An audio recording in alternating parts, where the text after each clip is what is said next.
আলিশা। তোমরা সবাই কেমন আছো? আশা করছি সকলে খুব ভালো আছো, আর আমিও বেশ ভালো আছি। তো এই বাচ্চা মেয়েটাকে দেখছো, এটা হচ্ছে আমাদের পাশের বাড়ির একটা বাচ্চা মেয়ে। তো তারপরে এদিকে চলে এসেছি সমস্ত কাজবাজ কমপ্লিট করে, ওই 10টা মতো বাজছিলো তখন চলে এসেছি ফ্রিজটা মুছতে। যেহেতু ফ্রিজটা মুছবো সেই ভাবনা চিন্তা করে আগের দিন ফ্রিজে সমস্ত খাবার টাবার বের করে কুকুরকে দিয়ে দিয়েছিলাম। তারপরে এদিকে ফ্রিজটা বেশ সুন্দর করে মুছে টুছে আবারও যা যা ছিল ভরে দিয়েছি ভেতরে, ফ্রিজটা চালিয়েও দিলাম। তো এরপর চলে এসেছি ঘর ঝাঁট দিতে। যেহেতু ফ্রিজটা ফ্রিজ পরিষ্কার করবো, তো সমস্ত কিছু বের করলে নোংরা হবে, এর জন্য আগে ফ্রিজটা গুছিয়ে তারপর হচ্ছে ঘর ঝাঁট দিয়ে মুছে নিয়েছি। আর ঘর ঝাঁট দিয়ে মুছে টুছে এদিকে আমি চাল আর ডালটা ভিজাতে দিয়ে গেছি, কারণ চাল ডালটা তো ভিজতে টাইম লাগবে। তো তারপর চলে যাব স্নান করতে, যেহেতু ভাবলাম আজকে স্নান টান করে একদম রান্না করবো, যেহেতু সেরকম রান্নার চাপ নেই। আমি আর মা যাব নেমন্তন্ন বাড়ি, আর তোমাদের দাদাভাই শুধু একা খাবে। তো ওই জন্য স্নান করে পুজো টুজো সেরে আমি এদিকে রান্না বসিয়ে দিয়েছি। তখন বাজে ওই 12:30টার মতো। বেশি কিছু করব না, এখানে করব হচ্ছে পেঁয়াজ দিয়ে ডাল। আর স্নান করতে যাওয়ার সময় আমি ডালটা সেদ্ধ বসিয়ে দিয়ে গেছিলাম।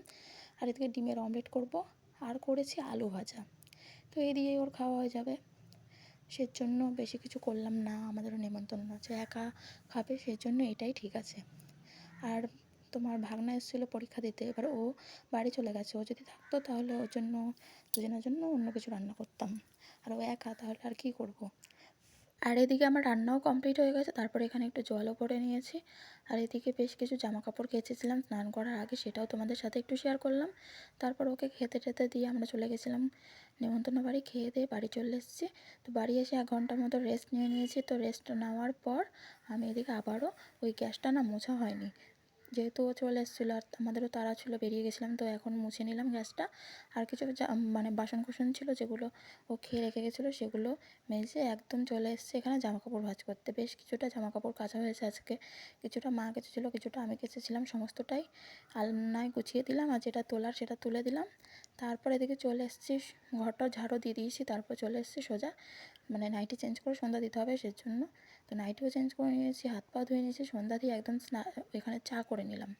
তো চা খাওয়া দাওয়া করে এখানে বেশ কিছুক্ষণ একটু পড়তে বসে পড়েছিলাম। তো সেটা তোমাদের সাথে শেয়ার করা হয়নি। তো চলো আজকের মতো এটুকুই রাখছি ভিডিওটা, আশা করি ভালো লাগবে।